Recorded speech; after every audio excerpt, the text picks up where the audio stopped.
Buenos días, mi nombre es María Leida Piedrahita y con Emilia Posada les presentaré la tetralogía de Fallot. Entonces, para comprender esta patología debemos empezar con los conceptos básicos, como el sistema cardiovascular se genera a partir del mesodermo visceral de la placa lateral y forma el campo cardiógeno primario por medio de la vasculogénesis. Y luego la formación del tubo cardíaco como tal es gracias al plegamiento transversal del embrión. Entonces, ya podemos hablar del tubo cardíaco y sus abultamientos.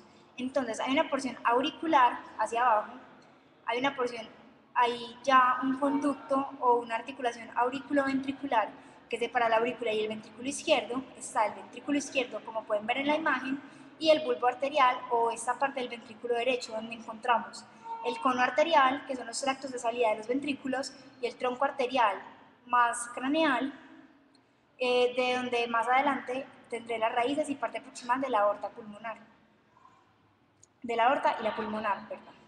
Entonces, hacia arriba, lo más craneal que hay ya es el saco aórtico y lo más caudal es el seno venoso. Entonces, el surgimiento de las futuras cavidades, ya tenemos que hablar que el tubo cardíaco se sigue alargando a medida que se incorpora el extremo craneal y las células del campo cardiógeno secundario. Es muy importante porque si se inhibe este crecimiento, ocurren varios defectos en el tracto de salida, ya que el cono aórtico y el pulmonar no se formarán de manera correcta. En el día 23 se empieza a curvar el tubo cardíaco. Entonces la parte cefálica se va hacia ventral, caudal y hacia la derecha, como pueden ver en la imagen. La parte auricular, hacia abajo, gira hacia la región dorsocraneal y hacia la izquierda. Este cambio me genera el asa cardíaca en el día 28. Entonces ya pueden ver en la imagen aquello de lo que estoy hablando. El proceso de plegamiento ya en el corazón rota un poco hacia la izquierda, quedando el ventrículo izquierdo en la mayor parte de la porción dorsal del corazón y el ventrículo derecho ya queda más ventral, como pueden ver en la imagen a continuación. En esta imagen pueden ver tanto el plegamiento, el asa cardíaca y cómo quedan finalmente todos los ventrículos.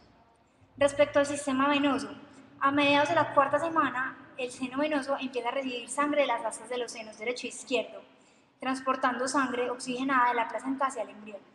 Entonces, en esta imagen podemos ver las venas cardinales la imagen del embrión, el 1, 2 y 3, 3 siendo la común, la cardinal común, 1 siendo la anterior y 2 siendo la posterior.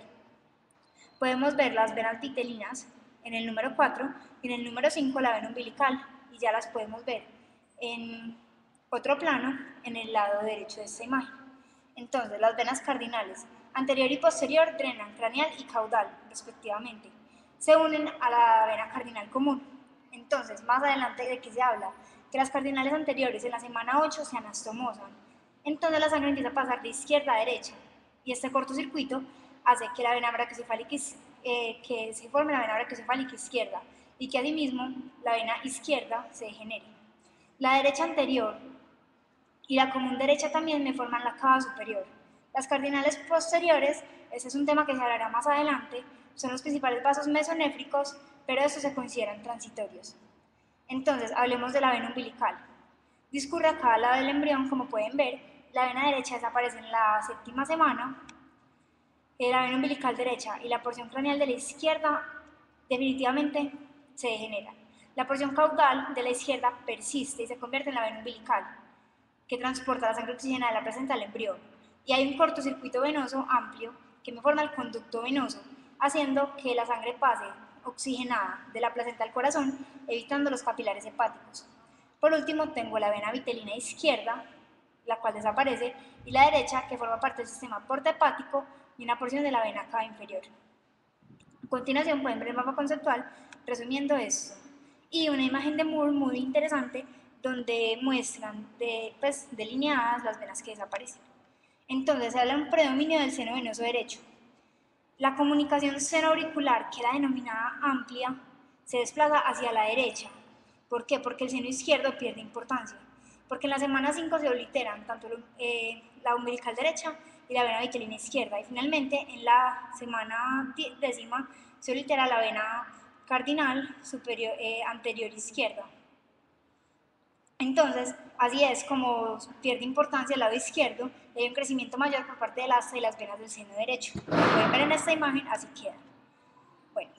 Tenemos que hablar del tabicamiento del trono truncal para poder entender. Entonces, en las 5 semanas las crestas o almohadillas troncales se ubican en la parte superior derecha e inferior izquierda. Hay un crecimiento derecho que crece distal hacia la izquierda y un izquierdo distalmente hacia la derecha, ese es el crecimiento. Se extienden ambos hasta que se encuentran y forman el tabique aórtico pulmonar. Luego hay unas almohadillas que se desarrollan a lo largo de las paredes dorsales derecha y ventral izquierda y ya crecen para unirse con el tabique troncal y así la sangre sale y no se mezcla. Como pueden ver en esta imagen, así queda. Por último, hay un aporte de tejido para el cierre de la comunicación de los ventrículos. Entonces, hacia el final de la 4ª semana se empiezan a expandir los ventrículos primitivos. Esto hace que las partes medias se yuxtaponen y se fusionen, formando el tabique interventricular muscular.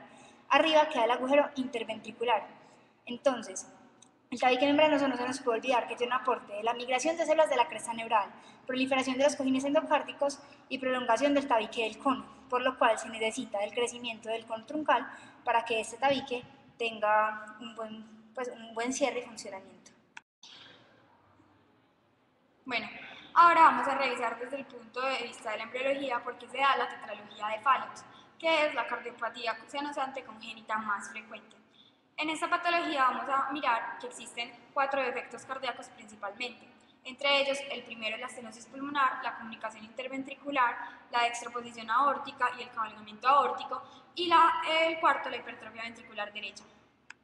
Bueno, vamos a ver que el origen embriológico de esta patología consiste en problemas en la división del tronco arterioso, porque se da que durante la división y el tabicamiento del cono o tronco arterioso se va a dar un desplazamiento hacia adelante del tabique conotroncal.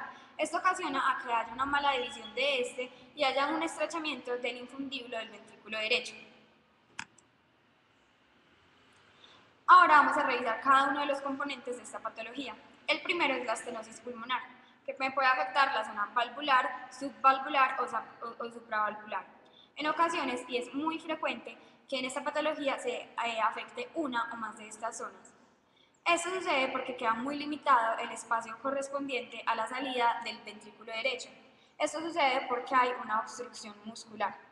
Aparte de que se da una luz del tronco pulmonar muy limitada, se da también que puede haber problemas en la formación del orificio de la válvula pulmonar y este puede ser muy estrecho o en ocasiones inexistente. El segundo componente de esta patología consiste en una comunicación interventricular que se encuentra situada inmediatamente debajo de la aorta. Se sabe que uno de los factores que contribuye a cerrar el tabique interventricular es la formación del tabique del cono o tronco arterioso.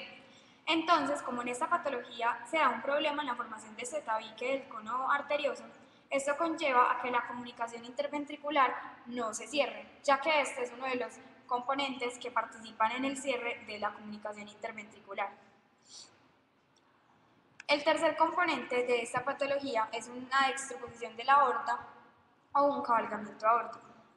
Esto sucede porque, primero que todo, se da un defecto en la alineación entre la aorta y el surco interventricular. Esta es una razón por la cual la aorta crece mucho más que la arteria pulmonar e incluso la sangre del ventrículo derecho suele también salir por la aorta. Esta razón conlleva que esta patología es la patología senosante más frecuente. Queda la aorta conectada con ambos ventrículos e incluso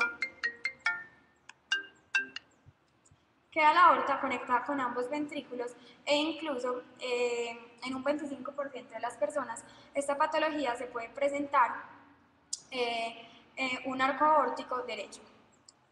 El cuarto componente es la hipertrofia ventricular derecha.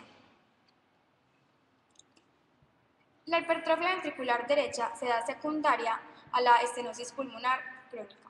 Y como consecuencia de la estenosis pulmonar, el ventrículo derecho hace una hipertrofia como mecanismo para intentar expulsar bien la sangre por el tronco pulmonar estrecho o una válvula pulmonar estrecha.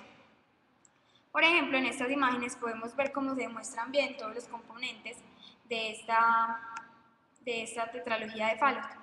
Por ejemplo, aquí vemos el derecho ventrículo hipertrofiado, vemos una aorta comunicada con ambos ventrículos y en imágenes previas ya pudimos apreciar lo que era la estenosis de la arteria pulmonar y el cabalgamiento aórtico. Para terminar, vamos a ver el papel que tienen las células de la cresta neural en la formación de esta patología. Se sabe que las células de la cresta neural ayudan a formar los cojinetes troncales superiores, inferiores, anterior izquierdo y posterior derecho al momento de dividir el cono arterioso. Se dice que algunos autores aseguran que estas células de la cresta neural están posiblemente relacionadas con los daños en el infundible. Y cuando hay un daño en estas células de la cresta neural se puede acompañar no solamente de malformaciones cardíacas, sino también de malformaciones faciales, hipoplasia tímica y disfunción paratiroides. Hipoplasia tímica, como lo es en el caso del síndrome de DiGeorge.